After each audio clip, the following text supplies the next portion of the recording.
नमस्कार। देश काल में आपका स्वागत है। मैं हूं मुकेश कुमार। दोस्तों, छोटे अंबानी यानी अनंत अंबानी के जू वनतारा के बारे में आपने काफ़ी कुछ सुना होगा, लगातार चर्चाओं में है। हाल में प्रधानमंत्री मोदी वहां गए थे और उनके तमाम वीडियो वायरल हुए थे, किए गए थे, जिनमें वो वहां के बहुत सारे पशु पक्षियों के साथ, जानवरों के साथ, रेप्टाइल्स के साथ समय बिता रहे थे। इसके पहले वनतारा की चर्चा हुई थी जब अनंत अंबानी की शादी हो रही थी और उसकी धूमधाम के साथ साथ हमारा मीडिया भी वहां पहुंचा हुआ था। और एक वीडियो तो काफ़ी कुख्यात या विख्यात हुआ था, जिसमें एक बड़े चैनल के बड़े एंकर पत्रकार हाथी की खिचड़ी खा रहे थे। जाहिर है वो चापलूसी कर रहे थे अंबानी एंड कंपनी की, लेकिन वो एक अलग प्रसंग है। जो भी था कि आप पिछले एक साल से लगातार वनतारा के बारे में सुन रहे होंगे। पिछले साल मार्च में 5 मार्च को उसका उद्घाटन हुआ था। उसके बाद से उसके लगातार चर्चे आ रहे हैं। अभी होली में भी अनंत अंबानी ने एक AI वीडियो भी उसका जारी किया था, जिसमें वो विभिन्न जानवरों के साथ बड़े खुश नज़र आ रहे हैं। तो ये लगातार वनतारा का प्रचार प्रसार हो रहा है, लेकिन आपको एक भी क्रिटिकल रिपोर्ट कहीं देखने को नहीं मिली होगी। अगर देखने को मिली होगी और आप दोबारा देखना चाहेंगे तो आपको नहीं मिलेगी। ऐसी कुछ वेबसाइट्स ने, डिजिटल प्लेटफॉर्म ने रिपोर्ट छापी थी, लेकिन वो तुरंत गायब भी हो गई, उनके लिंक हटा दिए गए। और अगर आप उनको क्लिक भी करेंगे तो आपको वहाँ एरर 404 आएगा। वो क्यों हटा दी गई आप समझ सकते हैं, कहने की ज़रूरत नहीं। हटवा दी गई, दबाव पड़ा, लालच मिला, क्या हुआ हमें पता नहीं, लेकिन वो सारी रिपोर्ट्स गायब हो गई। तो आपको वनतारा कैसे बना, क्यों बना, उसमें कानूनों का ध्यान रखा गया, नहीं रखा गया, कहाँ से जानवर आए, क्यों आए, ये तमाम चीज़ों के बारे में कोई जानकारी आपको, बल्कि वनतारा के किसी भी एंगल से क्रिटिसिज्म वाली रिपोर्ट आपको देखने को नहीं मिलेगी।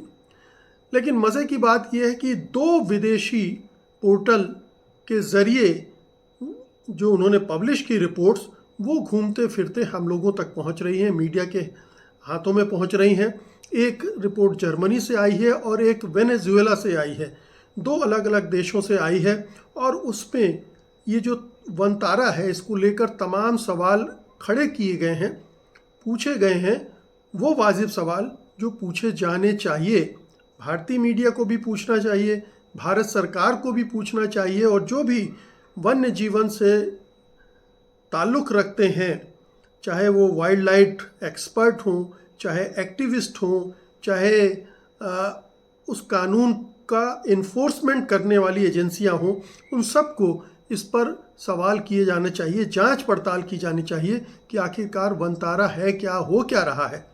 लेकिन ऐसा कुछ नहीं हो रहा है। हम जानते हैं कि जैसे अडानी के मामले में चाहे जितनी रिपोर्ट्स आ जाएं, चाहे जितने आरोप लग जाएं, कोई जांच पड़ताल नहीं होती, कोई कार्रवाई नहीं होती। वैसे ही अंबानी भी प्रधानमंत्री मोदी जी के परम मित्र हैं। वो वहाँ समय बिताने जाते हैं। इसका वनतारा का उद्घाटन भी उन्हीं के कर कमलों से हुआ था।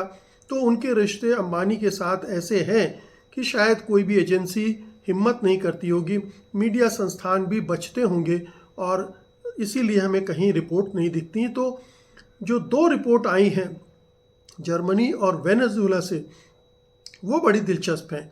वो सारे सवाल खड़ा कर रही हैं इस पूरे वनतारा प्रोजेक्ट को लेकर। पहले मैं एक बेसिक चीज़ बता देता हूँ कि ये वनतारा है क्या। आप सब जानते हैं कि वनतारा एक प्राइवेट जू है, निजी चिड़ियाघर है, दुनिया का सबसे बड़ा प्राइवेट जू है।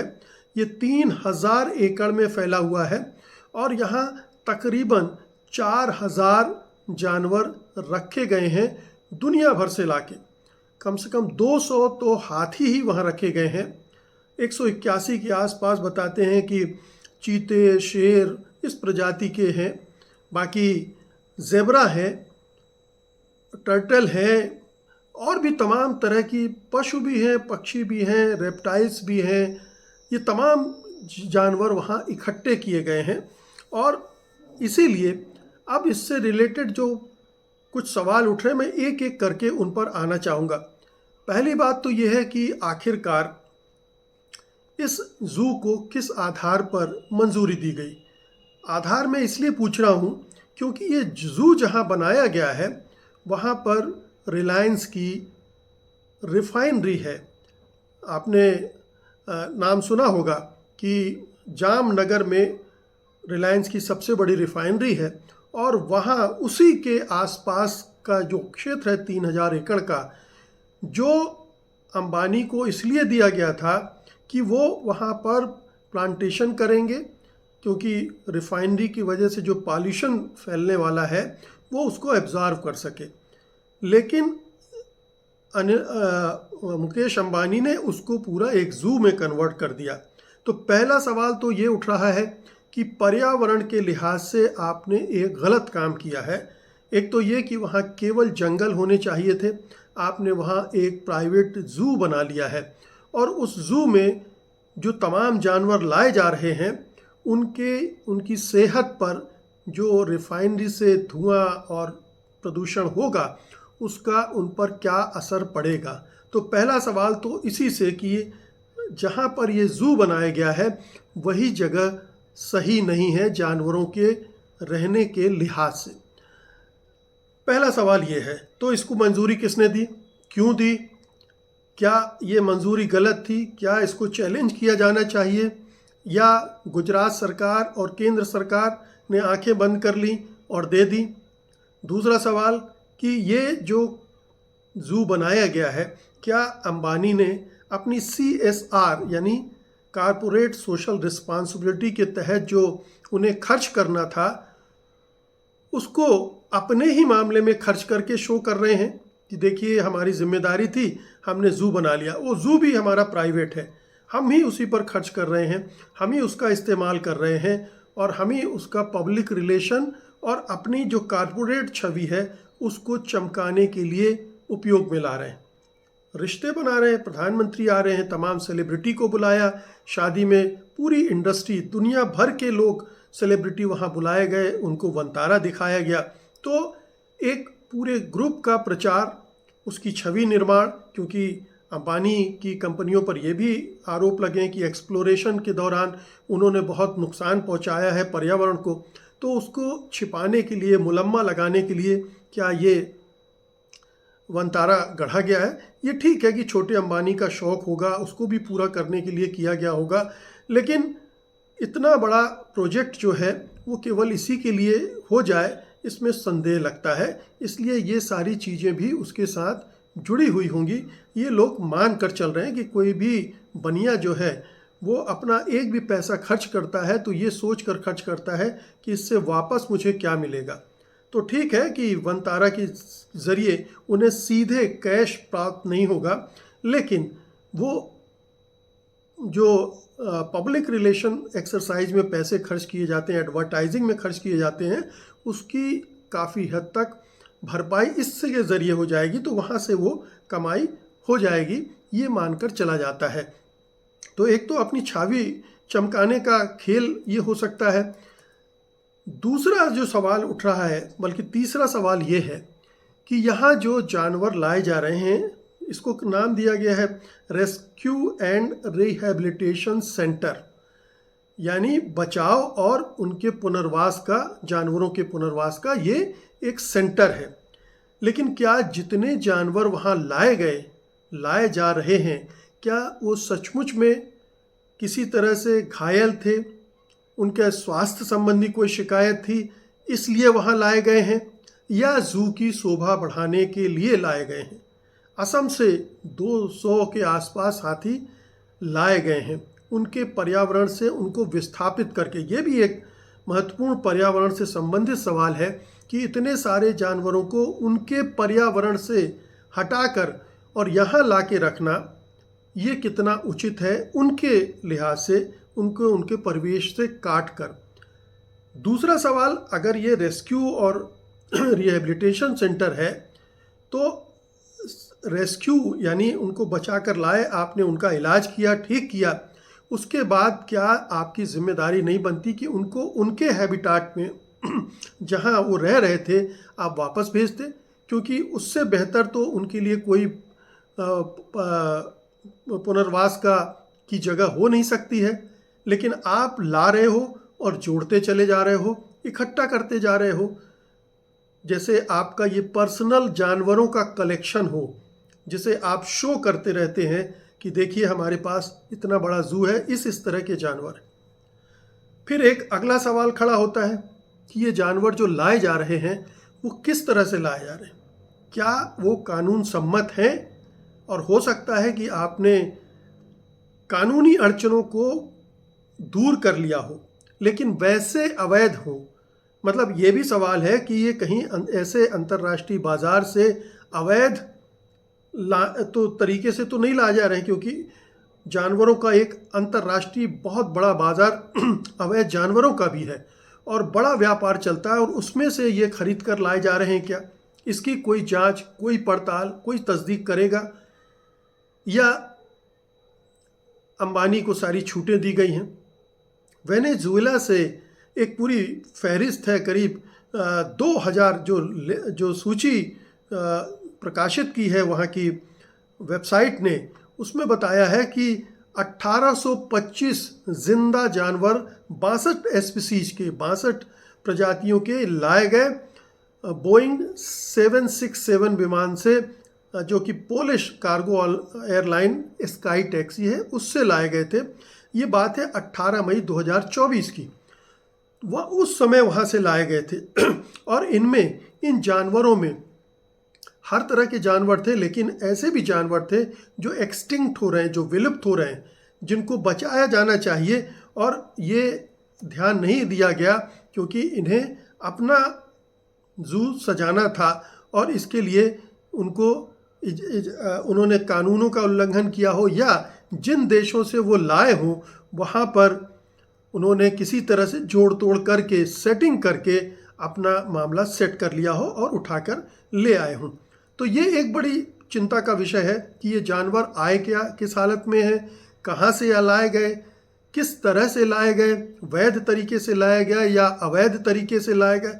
तो ये तमाम चीज़ें हैं जो एक और प्रश्न खड़ा करती हैं कि ये कानून सम्मत काम अंबानी एंड कंपनी ने किया है या नहीं किया है।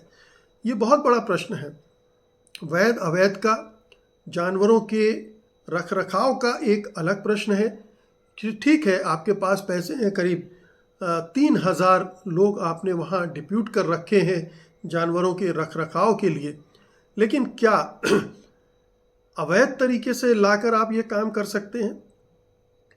फिर सवाल पर्यावरण का हो गया, कारपोरेट की छवि को चमकाने का हो गया, आपके अपने संबंधों को बनाने के लिए प्रदर्शन का हो गया, और ये सवाल ये हो गया कि उन जानवरों का क्या करते हैं ये जो यहाँ पर लाए जाते हैं, ठीक हो जाते हैं, तो क्या उनकी वापसी नहीं होनी चाहिए?